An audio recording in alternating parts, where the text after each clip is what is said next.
Sometimes, otherworldly beings find interesting ways to try and contact you. They might use a Ouija board or maybe come to you in a dream, or sometimes they speak through another person. They each have their own style and preference that's particular to them. The one contacted Jack spoke to him through his computer, or I guess you could say the communication was through on-screen text. The first time it happened, Jack had been sitting at his computer playing solitaire. A blinking red light from the router indicated that his internet connection was down again. This was at least a weekly occurrence, and Jack was getting used to this spotty internet service. As he moved his cards, the game faded into a solid black screen and the red text appeared. "Hi, Jack. I need a favor from you. You're a very special person, and I know you'll help me. I can't ask this of just anyone. I really need your help." Jack paused for a second. The router light was still blinking red. Is this some sort of joke? He couldn't help but wondering. Several moments later, the message continued. "Yes, Jack. I know this is weird for you, but I don't want you to worry. This is just a small, easy favor I need. I'll make sure you're rewarded." Now nearly in panic, Jack reached around and pulled the internet cable completely from the wall. "Still here, Jack. I don't want to waste any more of your time, so I'll get right to what I need. Tomorrow, when you go to work, I need you to move the large potted plant that's next to the elevator on the ground floor. All you have to do is to pull it out 3 inches from the wall. If you do it at 8:17 a.m., nobody else will be in the area." Jack sat there, refusing to respond, still trying to figure out what was happening. The writing continued. "Look, Jack, I'm asking you because I know you'll do it. You won't let me down. You're special. We'll talk tomorrow." Jack pulled the power cord from the wall and the computer went blank. Did that really just happen? He thought. Still shaking from the experience, he took a warm shower and got ready for bed, convincing himself that he'd either had some crazy dream or that was just some elaborate joke. But who would play that kind of joke on him? He didn't really have friends or enemies. He woke up the next morning feeling refreshed. Work would start around 8:30 a.m., and Jack was never late. He pulled into the parking lot at 8:10 a.m. Normally, he'd just go right in, but the message had told him to move the plant at 8:17 a.m. Was he really going to do it? Overnight, Jack's fear had turned into curiosity. Let's say he moved the plant, he wouldn't be doing anything wrong or illegal, right? In Jack's mind, the most reasonable course of action was to move the plant. He'd do it, nothing would happen, and he'd be able to put this whole crazy matter behind him. 1 minute before 8:17, Jack left his car and walked towards the building. He entered the foyer at the exact time he was supposed to. The message was right. Nobody else was around. Odd, Jack thought. The building was normally busy this time of the morning, but this temporary lull had been accurately predicted. "Fine, let's see what happens," Jack muttered to himself. He walked up to the large potted plant, placed firmly between the 2 elevators in the lobby of the 10-story building. The plant looked like it was a fake, a decoration people passed every day without really noticing. It was heavier than Jack realized. He put some might into his effort and pulled the plant out 3 inches at his best estimate. He stood back and looked at the plant, then looked around the lobby. People were coming in behind him now, and the lobby was starting to fill up again. Nobody seemed to notice the plant was in a slightly different location. Nothing seemed different at all. Jack skipped the next elevator and waited for something. But nothing happened. Finally, Jack entered the elevator and made it to his 7th floor cubicle on time like always. If you ever asked Jack's coworkers to describe him, you'd hear words like polite, quiet, respectful, and competent. And while those words were all accurate, they gave little indication of the truth. And the truth that Jack really didn't like most people. And that's not to say he disliked them. Just that he had very little interest in getting to know them or being their friend, save for one. Allie, the girl who sat 2 cubicles down from him, was the only person he wanted to know more about. With her big smile, blonde hair, and beautiful figure, Jack was very interested in learning all about her. Despite his lack of success with women in the past, he was actually doing a fair job getting to know her. Every morning as he passed her cubicle, he'd stop for a chat. The chats were 1 minute at first, then 2 minutes, then several minutes. Jack was surprised that she actually seemed to like him. On this particular morning, their daily conversation lasted only a couple of minutes. As they exchanged their morning greetings and talked about Allie's wild night out, the elevator doors opened up behind them. Out hobbled James Bentley, the boss of both Jack and Allie. James's loud complaining could be heard throughout the office. "My damn foot!" "What happened, James?" came the mumbled queries. "It's that damn plant they have in the lobby. I ran right into it and twisted my ankle." "James, you can barely walk. You need to go to the hospital," came Allie's concerned reply. "Can't do it now. I have meetings all day, too important to cancel. I'll just have to tough it out." Jack, feeling stunned, left Allie's cubicle mid-conversation and sunk down into his chair. It was his fault. He was sure of it. How could he have been so stupid and careless? Still, no use in worrying about it now. A twisted ankle would heal. Everything would be all right. Upon his return home, Jack went immediately to his computer and turned it on. As soon as the computer booted up, the screen went black and a new message popped up. "How is your day, Jack?" He sat there staring at the screen, not knowing what to answer. The message on the screen continued. "Actually, I know how your day was, but never let it be said that I'm not polite. You're wondering what's going on. You want to know why James Bentley had to twist his ankle. Well, Jack, this chain of events isn't done playing out. I don't want to tell you too much too soon, but this all will make sense to you in a short order.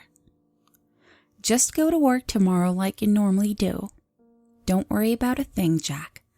You'll be rewarded. You're special. Talk to you tomorrow."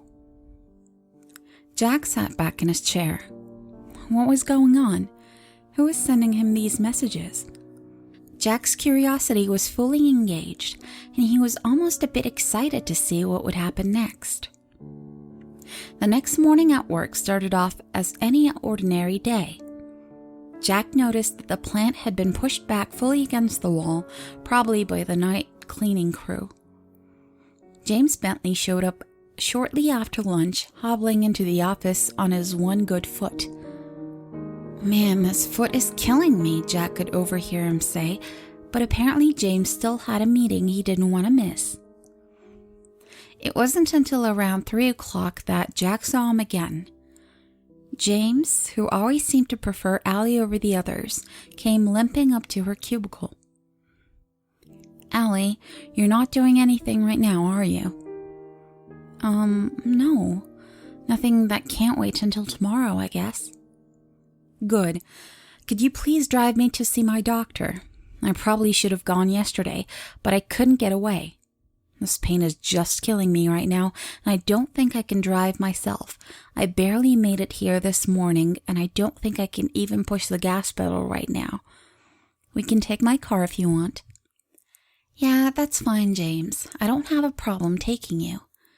Turning Jack, she said her goodbye. "See you tomorrow, Jackie." She put on her coat and slowly followed James as he struggled down the hallway. She gave a half turn and a shrug in Jack's direction with a little smile as she walked away. Jack felt even lonelier than normal when she was gone. It was 10 minutes later that they all heard the crash. It was preceded by the loud horn of an 18-wheeler and screeching brakes. The collision itself was a sickening thud of two large metal objects colliding. Even on the 7th floor, it was loud. The office workers gasped and ran to the windows. "Is that James's car?" one of them asked. "Hard to tell from up here," someone responded. "It's so banged up." The horrifying implication of what had just happened came to Jack immediately. No, he thought. "This can't be true." Shaking all the way, he ran to the elevator and went to the ground floor along with several others from the office. Some of them were crying.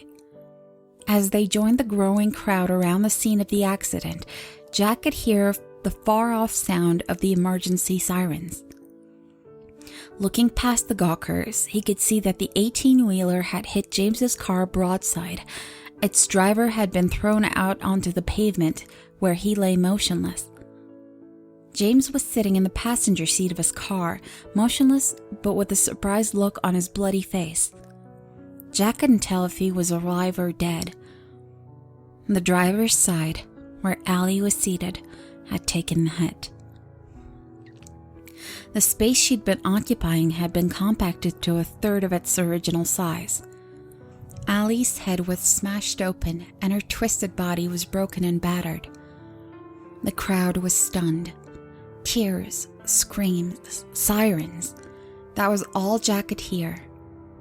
Without going back inside the building, Jack ran to his car and drove home, angry and sad. He made the journey home and to his computer. There the machine sat. He wanted to turn it on, but was afraid of what he'd find out.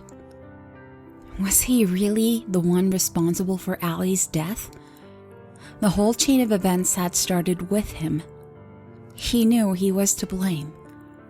Jack reached out for the power button and then pulled his hand back. Finally, after several minutes, he found the mental strength to turn it on. The screen flickered and then went black, and the familiar text started appearing on the screen. "No, Jack, it's not your fault. You're blaming yourself, but all people will die eventually, some just sooner than the others." Jack stared at the screen. He resisted the urge to throw the monitor to the ground. After a moment, the writing continued. "Jack, I'm going to tell you something, and I really need you to seriously consider everything I'm about to say. You thought you were in love with Allie.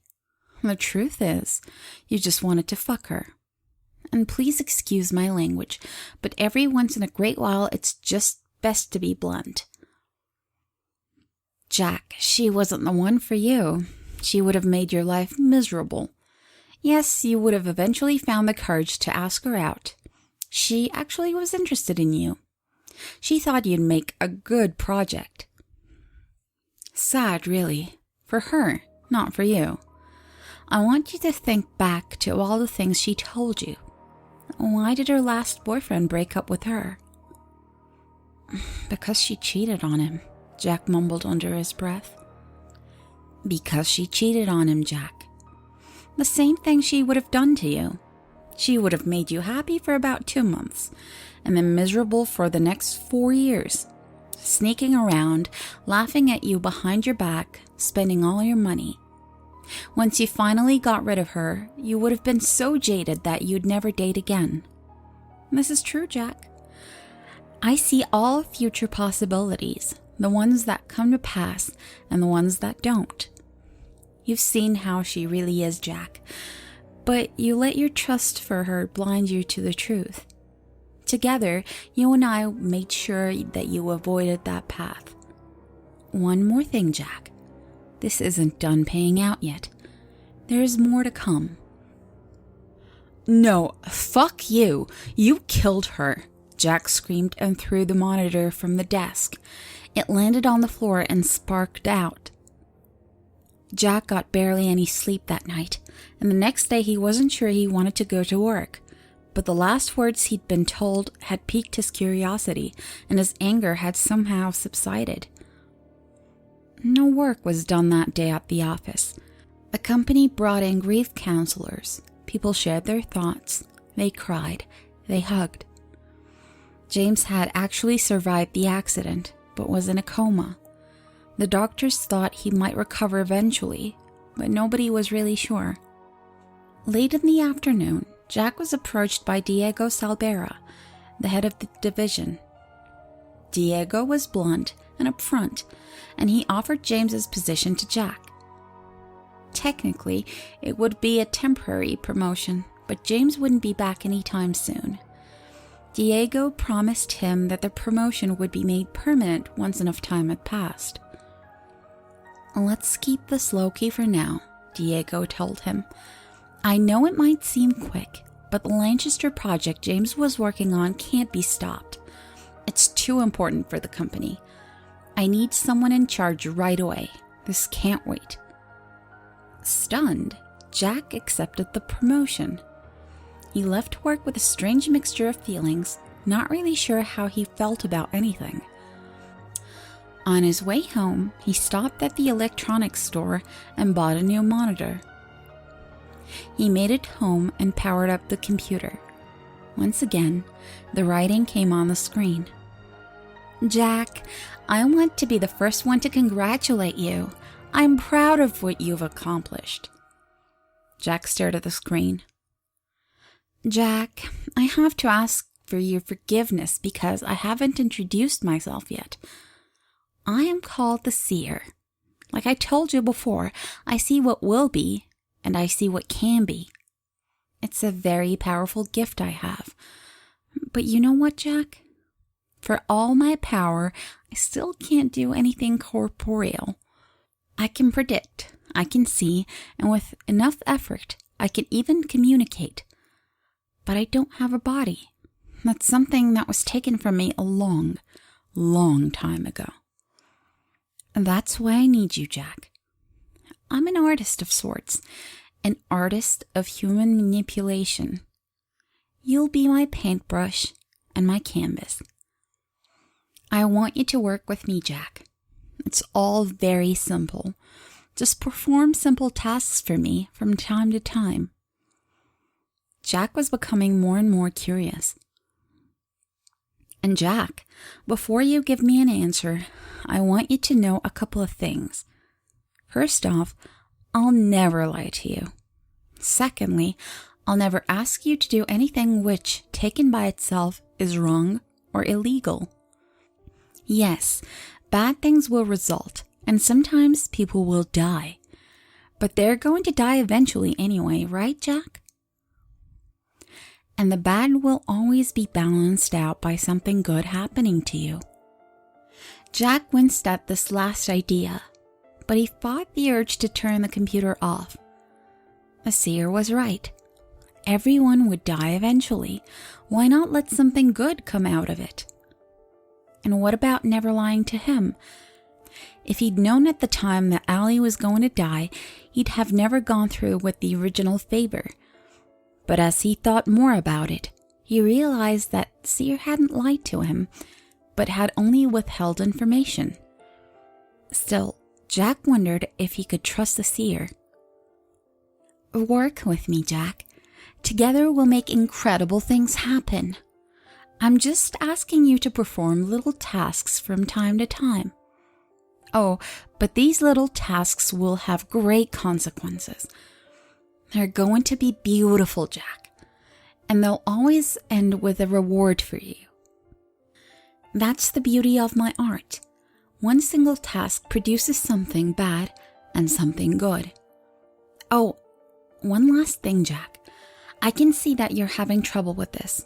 If I stopped talking to you right now, it would take you about 2 weeks to decide to join me. But you know what, Jack? You would join me. That's right. You're going to say yes. So instead of waiting, why don't you just say yes to me now? Let's get started, Jack. And when this is all over, you're going to thank me. I promise you. Jack considered what the seer had just said. His initial feeling of revolt was slowly fading. He paused, and then, for the first time, he placed his fingers on the keyboard and responded directly to the seer. What do you want me to do next? As years passed, Jack did every favor the seer asked of him, and as the seer had promised, Jack was rewarded for his actions each time. The rewards often came in unexpected and interesting ways. One of the more memorable experiences for Jack happened about 2 years after he first agreed to help the seer. Jack, I need you to go downtown tomorrow, the seer requested. Enter Garman's Liquor at exactly 12:37 p.m. A man will ask you a question. The answer you're going to give him is 27. As always, the seer's instructions were simple and direct, yet mysterious. The next day, as requested, Jack entered the store. In front of him, a burly construction worker was at the counter filling out a lottery payslip. Let's see here, said the construction worker. My birthday, that's the 15th. My wife's birthday, that's the 24th. And my kids' ages, 2, 10, and 13. The man scratched his head and looked around, zeroing in on Jack. Hey, buddy, I need another number.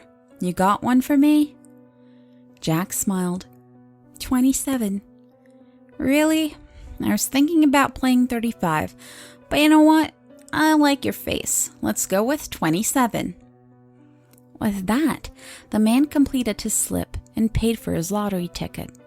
See ya, Paul, he said happily and patted Jack on the shoulder on his way out the door. Jack tried not to put more thought into what would happen to this man. Just let these things play out, Jack. You'll never guess how things would end up, so just let yourself be surprised, the seer had advised him. Still, it was impossible not to wonder about these things from time to time. He knew, considering the way the seer worked, there was no possible way that he'd actually helped this man. But giving him a losing lottery number? That was too simple for the seer. And he couldn't imagine he'd actually given him a winning number. So that's how Jack was surprised when 2 weeks later he ran into the same man again, this time at the grocery store. Hey buddy, it's you. I remember you. Check it out, I won. Indeed, the man looked like $1 million. Wearing new clothes, a new gold watch, and a big goofy smile, the man walked right up to Jack. I didn't think I'd ever see you again, but I'm glad you're here. I could have never won without you. Hey, let me buy those groceries for you. No, wait. That's not good enough for you. You're my good luck charm. Always gotta treat people right. That's what my mom says. Reaching into his pocket, the man removed his checkbook and promptly wrote Jack a check for $10,000. It's the least I can do for my good luck charm. After thanking the man and feeling a bit confused by the whole thing, Jack raced home to his computer. After turning it on, the seer's writing appeared on the screen. Well, Jack, how does it feel to be $10,000 richer? It feels good, but I can't help but wonder. We've never helped anyone before. Why are we starting now? Jack asked that question with a tinge of guilt. He never liked to admit that people were being hurt by his actions, but in this case, His curiosity overwhelmed any latent feelings of guilt. "Oh, Jack, we haven't helped anyone. Yes, that man is happy now, but he'll have lost every last penny within 2 years. You saw it for yourself. He just gives the money away. Old friends, lost relatives, they're all going to come asking him for money. And there will be some very bad investments as well. The stress of losing everything is going to cause his wife to leave him. She'll take the kids too. He'll be alone and broke, a ruined man who would have been much better off if he'd never won. You needn't feel bad, Jack. It's the man's own stupidity and greed that will do this to him." Jack felt some regret, but the seer's rationalizing and focusing on his own reward always put him at peace in the end. Through the years, no two tasks were ever alike. Sometimes the effect of his actions were direct and easy to see. Other times they caused a chain reaction so complex that he simply couldn't follow it. Go to the county administrator's building. Park in space number 43 at 4:47 p.m. Came one such request. Jack did so, and 2 months later he met Donna, with whom he fell in love with and ended up marrying. He wouldn't have even known the two events were even related if he hadn't asked the seer about it. "Jack, when you parked in that space, you caused the person who would have parked there to park in a different spot, but she bumped the car next to her. She barely made a scratch, but she called her insurance agent anyway, causing him to leave the office late. He missed his train home, and while waiting for the late train, he was mugged and stabbed. He'll never fully recover. The muggers took his credit cards and used them. And Jack, I could keep going with this, but there's another 23 people involved. Sometimes these favors are going to be very complicated, but let's just say your action ultimately caused Donna to be in the exact right place for you to meet her." Jack's relationship with the seer grew. Though remaining mostly mysterious, the seer divulged enough information over time that Jack could get a generalized understanding of the seer's history. From historical references, Jack knew that seer was thousands of years old. When still alive, the seer had been a powerful fortune teller and artist who foretold future happenings through paintings. A foolish king who misinterpreted the seer's prediction and lost a battle as a result had the seer executed. Unencumbered by physical senses and existing in a lonesome void, the seer's abilities expanded exponentially. Finally learning to communicate with the living, the seer began reaching out to those who would respond, including Jack. And of course, the seer knew everything about Jack. In all, it was much of a friendship as one can have with a dead person. Jack was grateful to the seer too. He had a nice job, a nice house, a beautiful wife, and people respected him. He was happy, which is something he never really felt before the seer contacted him.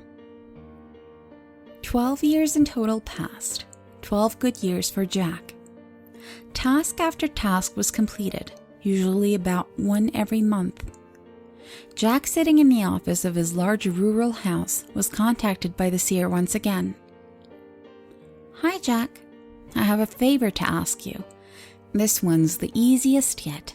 You don't even have to get up. Call Riago's Pizza in exactly 2 minutes. Let the phone ring 3 times, then you can hang up."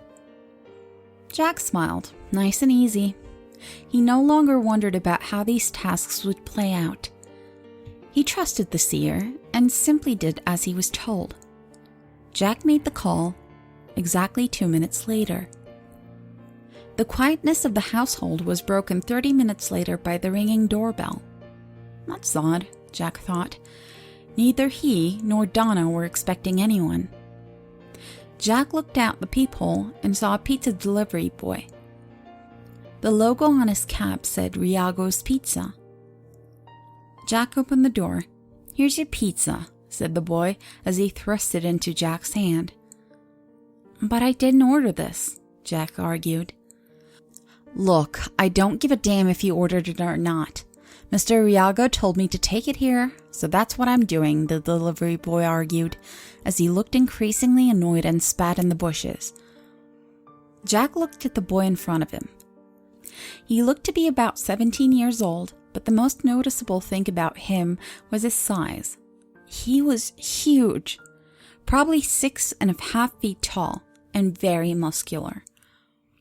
It's already paid for by credit card. Just take it because I'm not driving it back. The boy put out his hand for a tip. I don't have any cash on me, Jack told the truth. Whatever, came the disgusted reply. The boy looked past Jack into the house, then turned and walked slowly to his waiting car, looking over his shoulder as he walked. Jack closed the door and took the pizza into the living room where Donna was watching the TV. After explaining what had happened, he excused himself to go to his office, promising to return shortly. Donna opened the pizza and took a piece. Come back soon, sweetie. This pizza's got all your favorite toppings on it.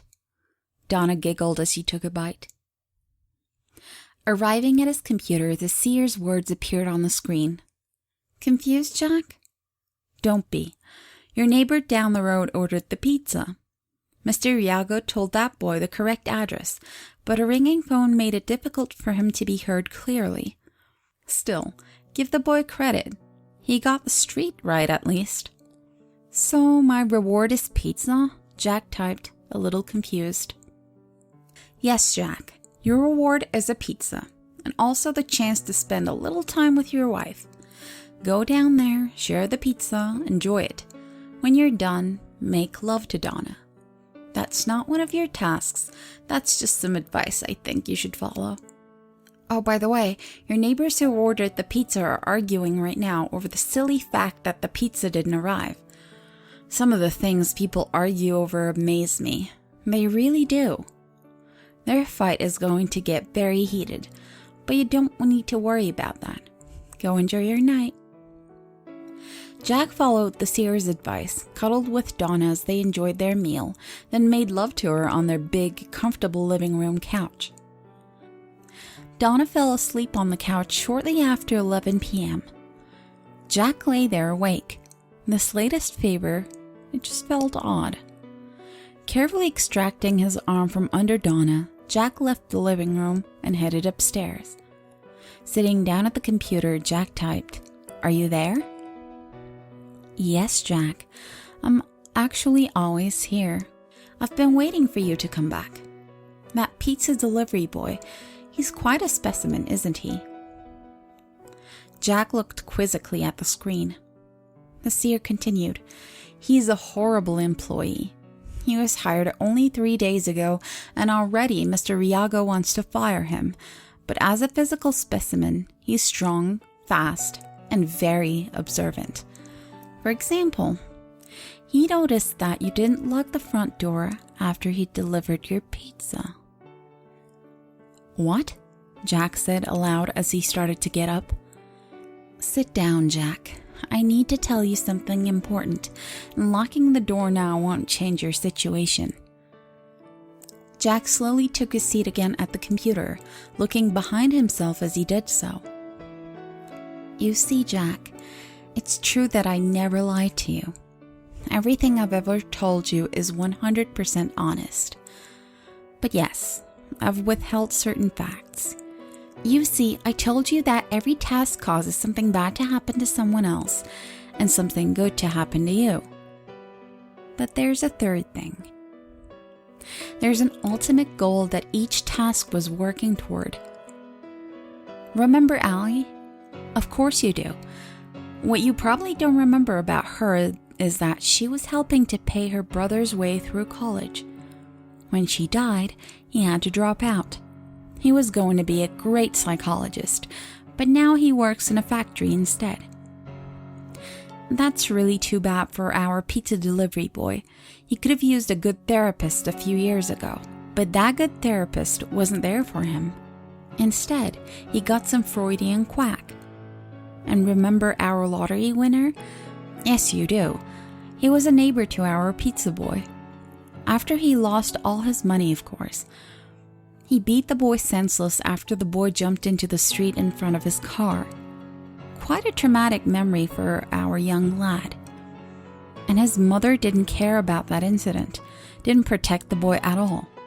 She couldn't, not after using all the drugs given to her by her boyfriend, who happened to be one of the muggers that robbed the insurance agent. He bought the drugs with the money he made from the robbery. Do you see now the scope of my artistry?